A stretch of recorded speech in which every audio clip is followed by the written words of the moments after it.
ಆಗ್ತದ ಡೌಟಾ? ಬಟ್ ಈಗ ಸ್ವಲ್ಪ ಹಾಯ್ ಎಲ್ರಿಗೂ ನಮಸ್ಕಾರ. ನಮ್ಮ ಚಾನಲ್ನ ಮತ್ತೊಂದು ವಿಡಿಯೋಗೆ ಸ್ವಾಗತ.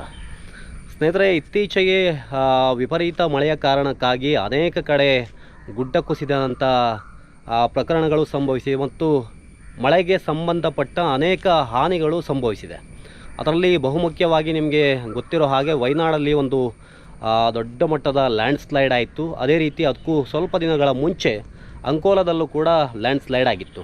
ಅದೇ ಟೈಮಲ್ಲಿ ನಮ್ಮೂರಲ್ಲಿ ಒಂದು ಲ್ಯಾಂಡ್ ಸ್ಲೈಡ್ ಆಗಿದೆ. ಬಟ್ ಅದೃಷ್ಟವಶಾತ್ ಯಾವುದೇ ದೊಡ್ಡ ಪ್ರಮಾಣದ ಹಾನಿ ಆಗಲಿಲ್ಲ. ಇದು ನಮ್ಮೂರಲ್ಲಿ ಗೊಂಡ್ರಕೇರಿ ರೋಡ್ ಅಂತ ಒಂದು ರೋಡ್ ಇದೆ. ಇಲ್ಲಿ ಒಂದು ಗುಡ್ಡ ಕುಸಿತ ಆಗಿದೆ. ಗುಡ್ಡ ಕುಸಿತ ಆಗಿ ಏನಿಲ್ಲ ಅಂತ ಹೇಳಿದ್ರೆ ಒಂದು ಮಂತ್ ಆಗ್ತಾ ಬಂತು. ಸೊ ಆ ಹೊತ್ತಲ್ಲೇ ಈ ಗುಡ್ಡವು ಕೂಡ ಕುಸಿತಿತ್ತು ನೋಡಿ.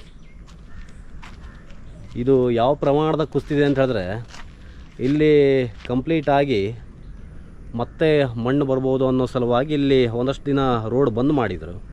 ರೋಡ್ ಬಂದಂದರೆ ಬ್ಯಾರಿಕೇಡ್ ಹಾಕಿ ರೋಡನ್ನು ಮುಚ್ಚಿದರು. ಬಟ್ ಈಗ ಬ್ಯಾರಿಕೇಡನ್ನು ಪಕ್ಕಕ್ಕೆ ಸರಿಸಿ ಇದೇ ರೋಡಲ್ಲಿ ಈಗ ತಿರುಗಾಡ್ತಾ ಇದ್ದಾರೆ. ಆದರೆ ಇದು ಎಷ್ಟು ಅಪಾಯಕಾರಿ ಅನ್ನೋದನ್ನು ನಾನು ನಿಮಗೆ ಇವತ್ತು ಹೇಳಲೇಬೇಕು. ಇದು ಆದಷ್ಟು ಬೇಗ ಇದನ್ನು ವಿಲೇವಾರಿ ಅಥವಾ ತೆರವುಗೊಳಿಸಿದರೆ ಒಳ್ಳೆಯದು ಅಂತ ನೋಡಿ. ಇದೆಲ್ಲ ಗೋಡೆ ಕಟ್ಟಿದೆ ಅಂದರೆ ಇದು ಒಂದು ಸಲ ಅಲ್ಲ, ಸತತವಾಗಿ ಇದು ಕುಸಿತಾ ಇದೆ. ಇದೊಂದೇ ಬಾರಿ ಕುಸಿತಿದ್ದಲ್ಲ. ಆ ಸಲುವಾಗಿ ಇಲ್ಲಿ ದೊಡ್ಡ ಪ್ರಮಾಣದಲ್ಲಿ ಒಂದು ತಡೆಗೋಡೆಯನ್ನು ಕೂಡ ಕಟ್ಟಿದರು. ಕಾಮಗಾರಿ ಅಷ್ಟೊಂದು ಉತ್ತಮ ಕಾಮಗಾರಿ ಅಲ್ಲ ಅಂತ ಅನಿಸುತ್ತೆ. ಆ ರಾಡ್ಗಳನ್ನು ನೋಡಿದಾಗ ಗೊತ್ತಾಗುತ್ತೆ ನಿಮಗೆ. ಅತ್ಯಂತ ಸಪೂರ ರಾಡ್ ಇದೆ ಮತ್ತು ತೀರಾ ವಿರಳವಾಗಿ ಅಂದರೆ ಹತ್ತತ್ರದಲ್ಲಿ ರಾಡ್ ಇಲ್ಲ ನಿಮಗೆ. ಅಂಥದ್ದೊಂದು ಕಾಮಗಾರಿ ಇಲ್ಲಾಗಿತ್ತು ಈ ಹಿಂದೆ. ಲೈಕ್ ನಿಮಗೆ ಇಲ್ಲಿ ಎಷ್ಟು ಅಪಾಯಕಾರಿ ಅಂತ ಹೇಳಿದ್ರೆ ಗುಡ್ಡ ಟಾಪಲ್ಲಿ ದೊಡ್ಡ ದೊಡ್ಡ ಬಂಡೆಗಳಿದೆ. ಅದು ಅದಕ್ಕೆ ನೇರವಾಗಿ ಕೆಳಗಡೆ ಇದು ರಸ್ತೆ ಅಷ್ಟೇ ಅಲ್ಲದೆ ಅದಾದ ನಂತರ ಸುಮಾರಷ್ಟು ಮನೆ ಇದೆ ಇಲ್ಲಿ. ಇದು ಒಂಥರ ಮುಂಬರುವ ದಿನಗಳಲ್ಲಿ ತುಂಬ ಅಪಾಯಕಾರಿ ಅಂತ. ನಾನೀಗ ಸೀದಾ ಮೇಲ್ಗಡೆ ಹೋಗಿ ನಿಮಗೆ ಅದರ ಪ್ರಸ್ತುತ ಸ್ಥಿತಿ ಏನಿದೆ ಅದನ್ನು ನಿಮ್ಮ ಮುಂದೆ ಇಡುವಂಥ ಪ್ರಯತ್ನವನ್ನು ಮಾಡ್ತೀನಿ. ಸುಮಾರು ಒಂದು 20 ಮೀಟ್ರು ಅಂತ ಅನ್ಕೋಬೋದು. ಅಷ್ಟು ದೊಡ್ಡ ತಡೆಗೋಡೆ ಹಾಕಿದ್ರು. ಆದರೂ ಕೂಡ ಅದು ಆ ಮಣ್ಣು ಅದೇ ಥರ ಇರೋ ಕಾರಣಕ್ಕೆ ಪದೇ ಪದೇ ಅಂಥ ಗುಡ್ಡ ಕುಸಿತ ಸಂಭವಿಸ್ತಾನೆ ಇದೆ. ಈ ಕಡೆಯಿಂದ ನಾನು ಮೇಲ್ಗಡೆ ಹೊರಡ್ತೀನಿ. ಈ ಕಡೆಯಿಂದ ಹತ್ತೋ ಪ್ರಯತ್ನವನ್ನು ಮಾಡ್ತೀನಿ. ನಿಮಗೆ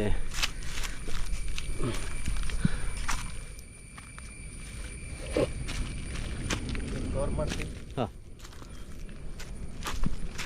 ಇಲ್ಲಿ ನೋಡಿ ಯಾವ ಪ್ರಮಾಣದಲ್ಲಿ ಮಣ್ಣು ಕೆಳಗಡೆ ಬಂದಿದೆ ಅಂತ ಗೊತ್ತಾಗುತ್ತೆ.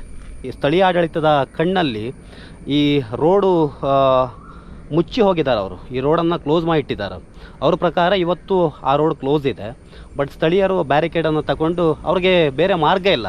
ಅಂದರೆ ಬೇರೆ ಮಾರ್ಗ ಯೂಸ್ ಮಾಡ್ಬೇಕಂತ ಹೇಳಿದ್ರೆ ಅವರು ಎಲ್ಲ ವ್ಯವಹಾರಗಳು ಇಲ್ಲಿ ಬಂದರಲ್ಲಿದೆ ಮತ್ತು ಶಾಲೆಗೆ ಬರುವ ಮಕ್ಕಳು ಕೂಡ ಬಂದದಲ್ಲೇ ಶಾಲೆ ಇದೆ.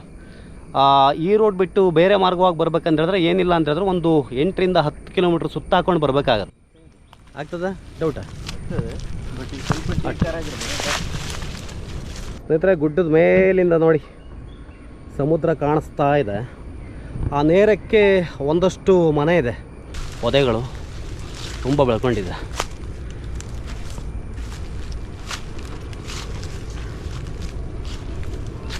ಇಲ್ಲಿವರೆಗೂ ಕಟ್ಟಾಗಿ ಹೋಗಿದೆ. ಅಂದರೆ ಮುಂದೆ ಹೋಗೋಂಗಿಲ್ಲ.